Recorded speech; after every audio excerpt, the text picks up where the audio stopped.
great epic of the Mahabharata, one of the great characters is Bhishma. And Bhishma is both connected to the Kauravas and the Pandavas. And it's interesting that Bhishma ends up fighting on the side of the Kauravas, who's led by Duryodhana, who represents king material desire. And the Pandavas, of course, represent the soul and spiritual aspiration, the good guys. And Bhishma represents the ego. And the ego will always fight in the end if given its own reign on the side of self-maintenance. The ego wants to live. And so the ego is maintained by our desires. If we have no outward desires, the ego, as in the reading, becomes dismissed, becomes released. Today I want to talk about the ego. The ego, friend or foe? Is the ego our friend or our foe? Well, it's interesting that Bhishma, you see, the ego cannot die until the war is over. And the war can't be over until the ego dies. So Bhishma is wounded early in the fray, relatively early. But he lays on a bed of arrows and continues to survive until the very end of the battle. And then at the end of the battle, everybody comes to the ego and says, it becomes released. Most of us think of the ego in terms of pride. We meet people who are all full of themselves. And we say full of themselves, we mean the little self, the ego. What is the ego? Let's step back and say, well, what is the soul? The soul is individualized spirit. The soul is a pure representation of infinite consciousness, Satchidananda, but has become individualized, like the wave is an individual expression of the larger ocean. The ego is that soul, that individualized expression attached to the body, to the personality. So when we talk about ego consciousness, for most people, that means that they think that I means I the body, I the personality. That is the ego that most people are thinking of. But it's interesting, in the yoga teachings we find a very clear explanation about our circumstances. What exactly is happening to the soul in the body? What's happening is that there's 4 aspects to the consciousness of the ego in the body. There's the mind. The mind is at the top of the head. There's the intellect at the spiritual eye. There's the ego at the medulla, at the base of the brain. And then there's feeling, citta, in the heart. Now, the mind is like a mirror. It perceives. It makes no comments or delineations about what is perceived. It simply perceives. The intellect categorizes. That's a horse. That's a cow. That's a building. That's a car. The ego says, oh, that's my house. That's his car. It makes a connection to himself. And then citta, feeling, says, I like my house. I don't like his car.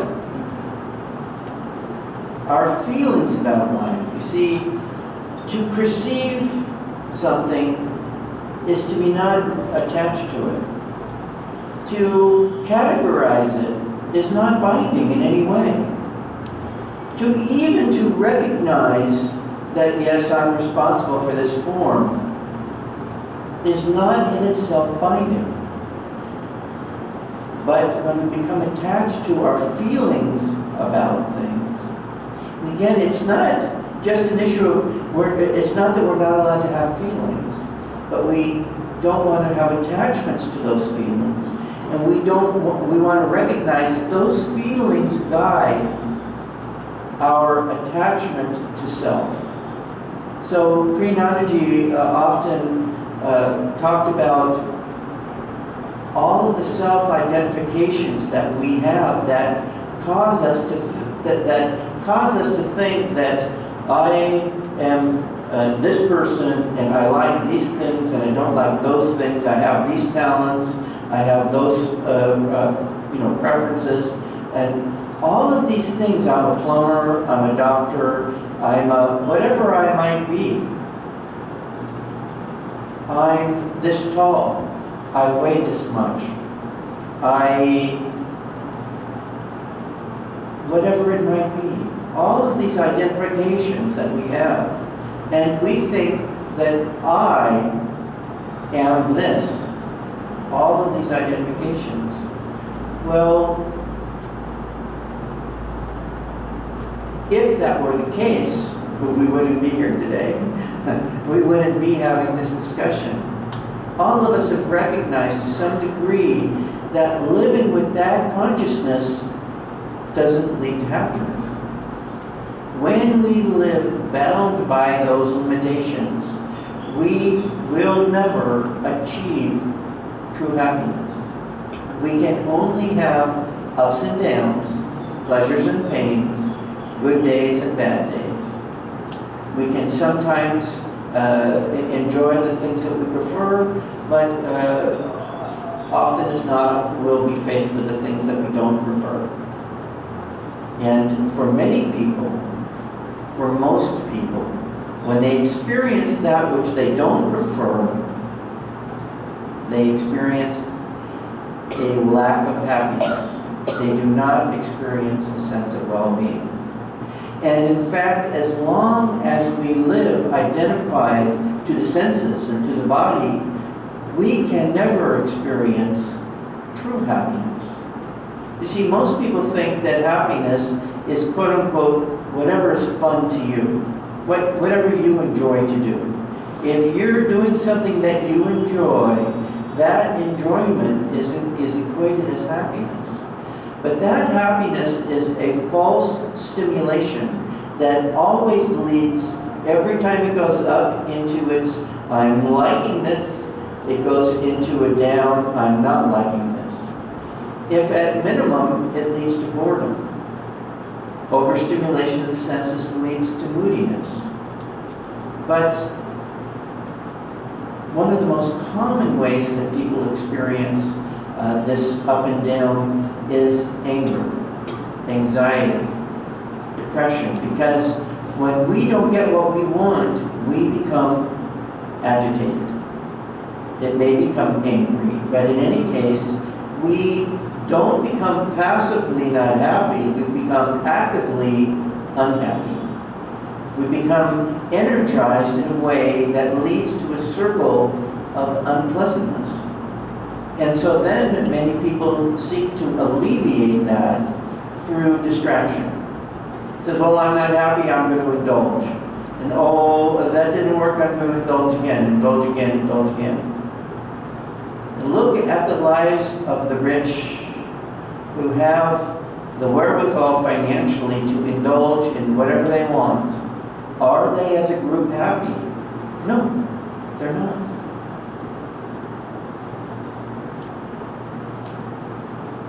If we want to experience happiness, we have to recognize where happiness can be found. And then spend more and more time in the company of that happiness. The thing that we need to remember is the ego can be our friend if it helps us to go towards that source of happiness. But it becomes our enemy when it keeps us away from that happiness. There are some qualities, some things that the ego has that we need to use. Because basically it's a tool that we live in. Until we transcend the ego, we have to become friends with the ego. It's the differences between when you have an acquaintance and you fight with them, then it's really hard to cooperate and accomplish a useful goal. But when you cooperate with each other, when you become friends, even if you don't agree on every little thing, when you become friends, you can move forward in a way that leads to positive results. When we make friends with the ego, meaning when you can make friends with who you are right here, right now, whatever qualities that you look at within yourself, the little self, and say, well, I wish I didn't do this, or, okay, this is a good quality. I like doing good, things for others. We need to develop certain qualities of the ego in order to transcend the ego. We have to have energy. We have to have energy flowing through our consciousness in a focused way. That means we're going to have to discipline the mind and the body. It's the ego that helps us to do that. But we have to recognize that if we are fighting all of the time the negative traits of the ego, then that takes up so much energy. Like many people's complaint, which is, I'm too busy to walk the spiritual path. I have too many responsibilities. It's just not practical. I can't do it. But what they don't consider is that the very tools that they're using for dealing with the world are the very same tools, if they turn it towards spirit, will be energized and focused in a way that can lead to much greater outward success, releasing us for more time for the spiritual life rather than less. But again, this is one of the great fallacies, one of the great tricks is that, is there a time that we're not in the spiritual life? Can you say that the worldly person who doesn't even acknowledge the spiritual life is disconnected from the spiritual life? No, because life is a spiritual experience at its root. It doesn't matter our opinions about it. We can tell ourselves that the earth is flat, but it's not. We can tell ourselves that there is no God, but there is. We can tell ourselves that our outward responsibilities are more important than our inward responsibilities, but they're not. And the proof of it is that truth, which we can discover for ourselves if we use the power of the ego, the power of the mind, and turn it in the direction of expansion instead of contraction. And focus it in the direction of our spiritual goals instead of the goal of just keeping the ego alive. Because that's all the ego cares about. The ego just wants to stay alive.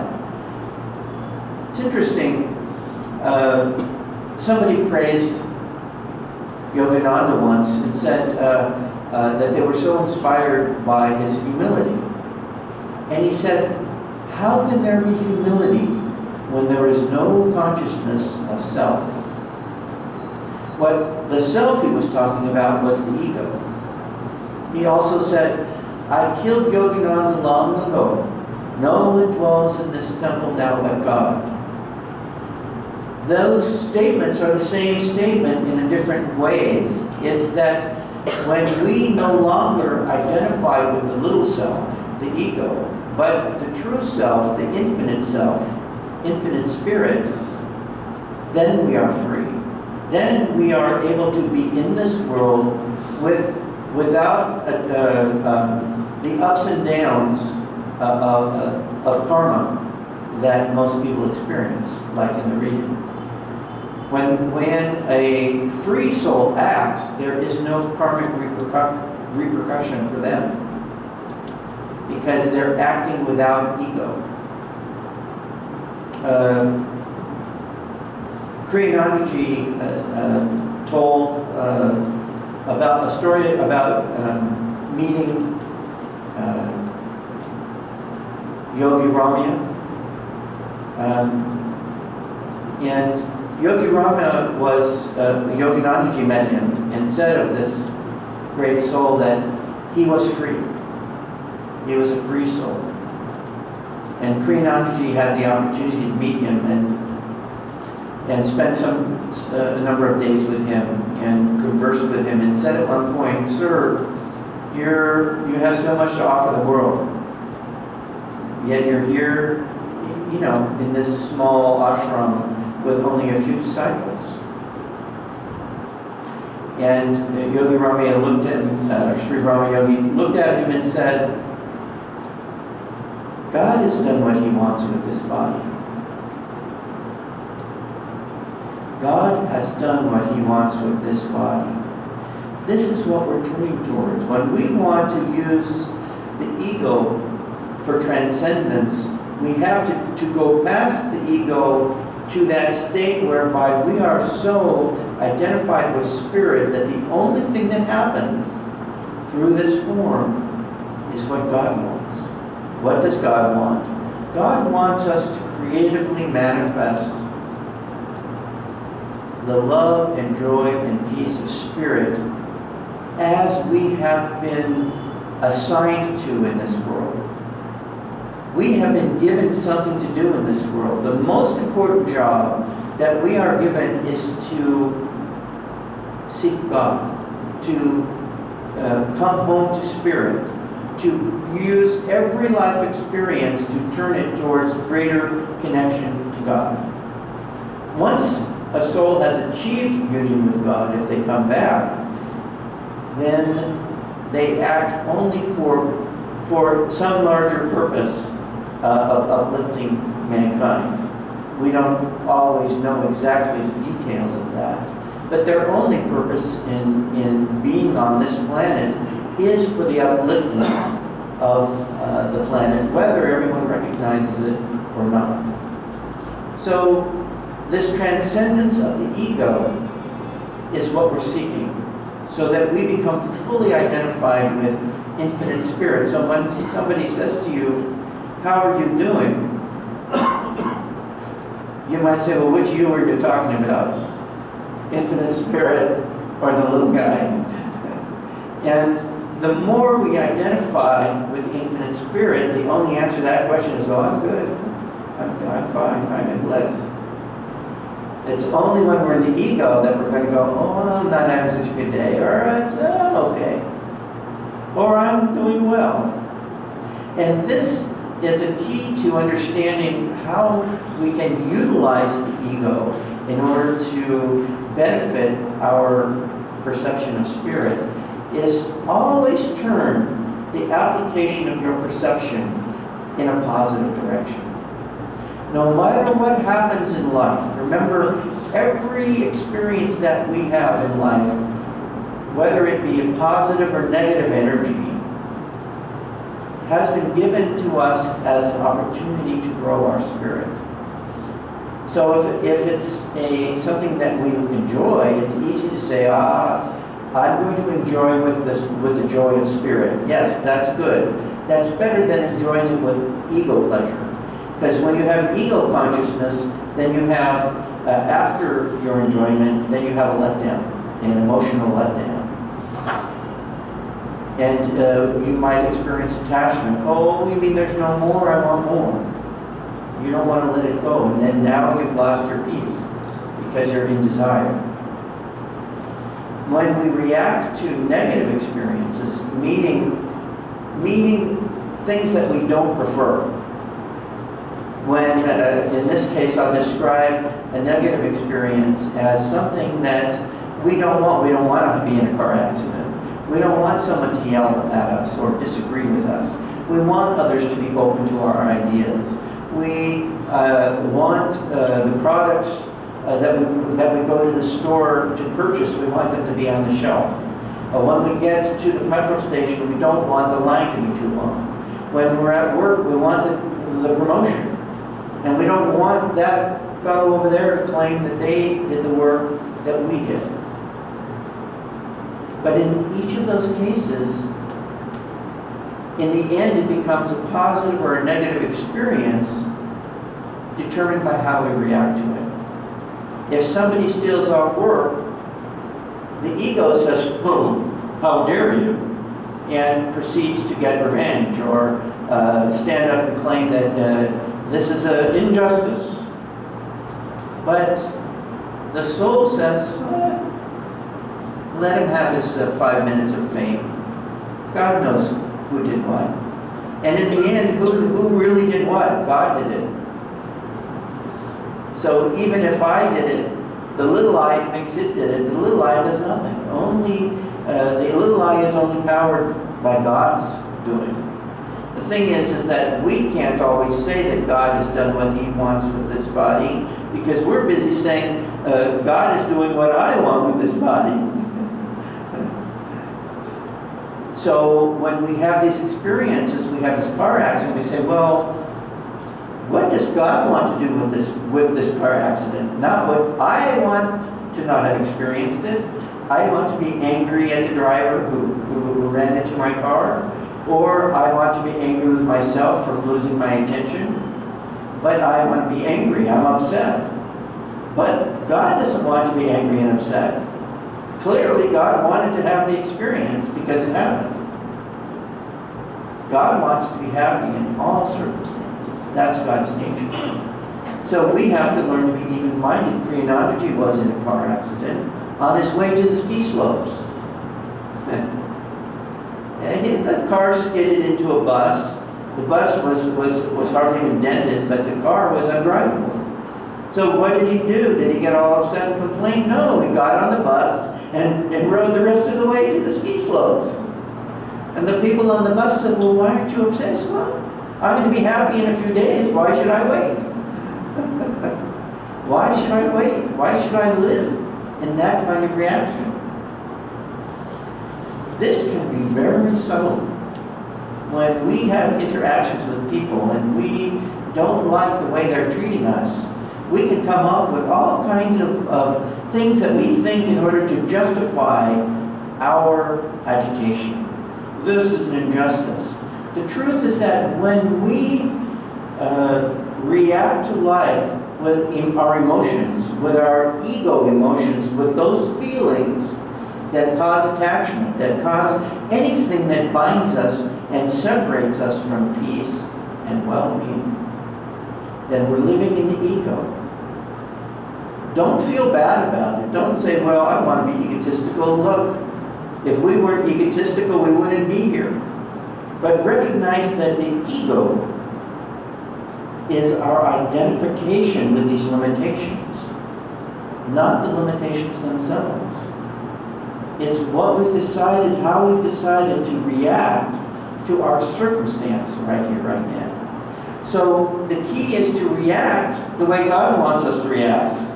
So stand back a little bit. Stand back a little bit and watch how you react to life.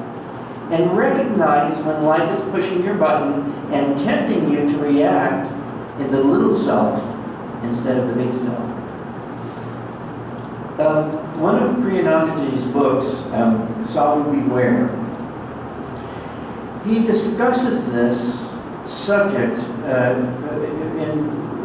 very specifically in a variety of ways.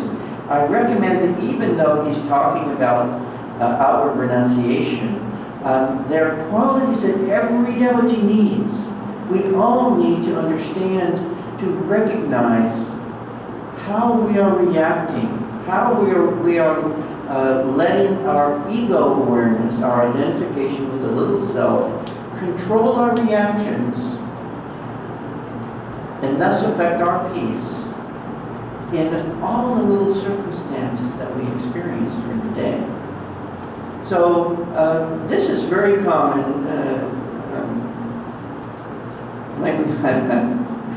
in Indian culture. When people are negotiating, they often start to raise their voice, and a certain amount of aggressiveness takes place.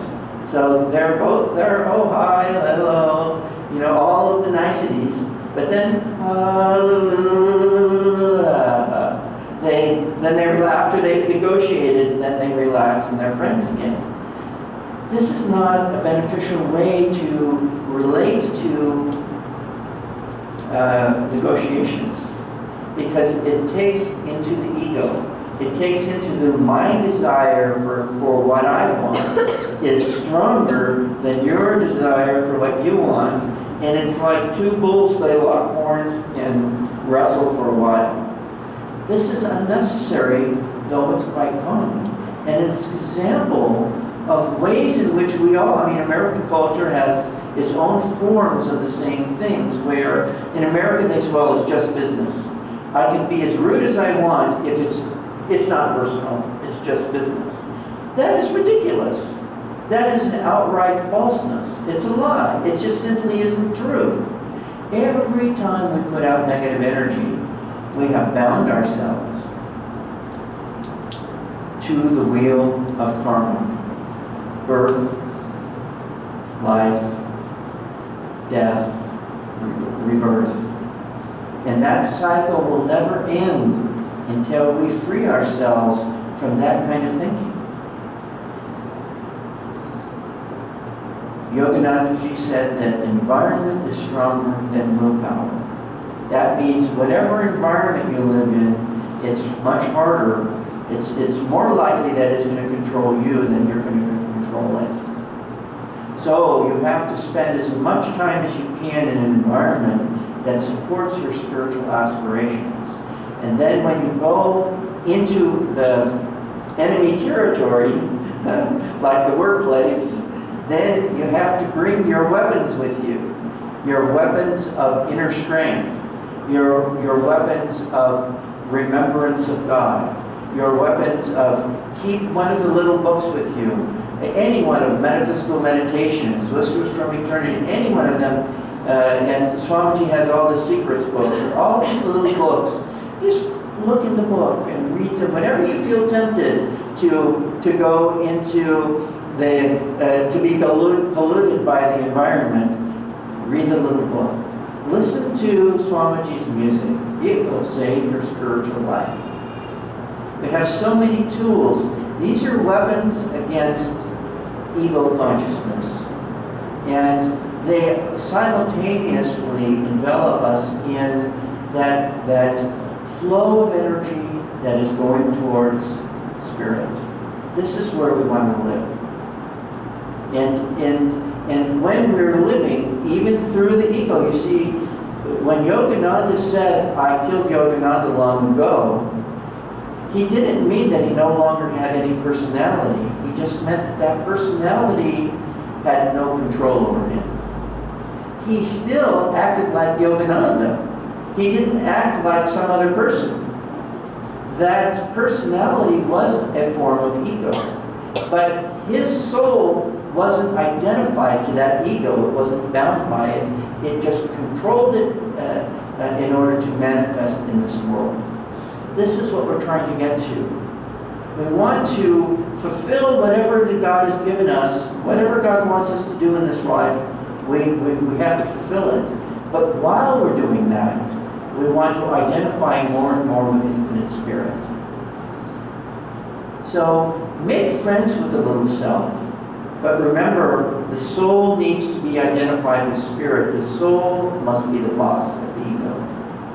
And until the soul is identified with infinite spirit and not completely with the ego, then we'll never experience the freedom, the inner freedom and happiness that we seek. But the key is to remember that you don't have to, well, I was going to say you don't have to fight the ego, but you don't have to fight the ego all the time. You have to be a little sneaky. You have to kind of get the ego to go your way, and it thinks, oh, we're going this way, we're going to have fun, but then you become free of it. And the way that we do that is that we enjoy spiritual life. We begin to enjoy things that elevate us. We begin to enjoy things that remind us and connect us to spirit.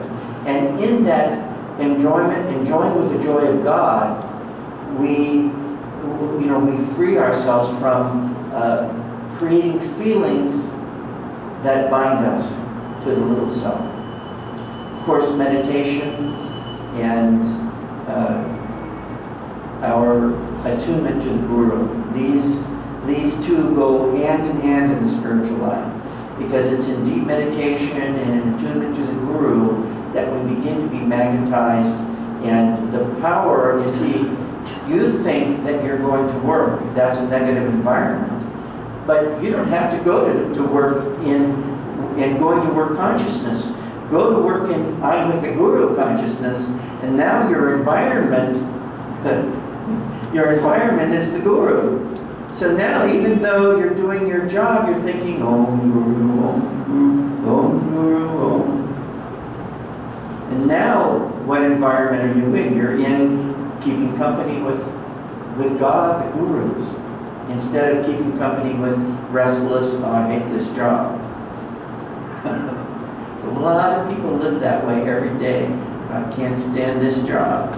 I can't wait to get out of here. Just give me my money and I'm gone. What a way to live. If you're going to be there anyway, might as well enjoy it with the joy of God. And this is the secret to transcending the ego.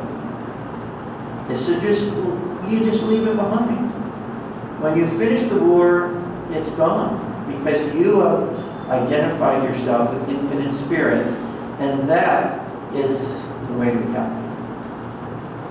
Namaste.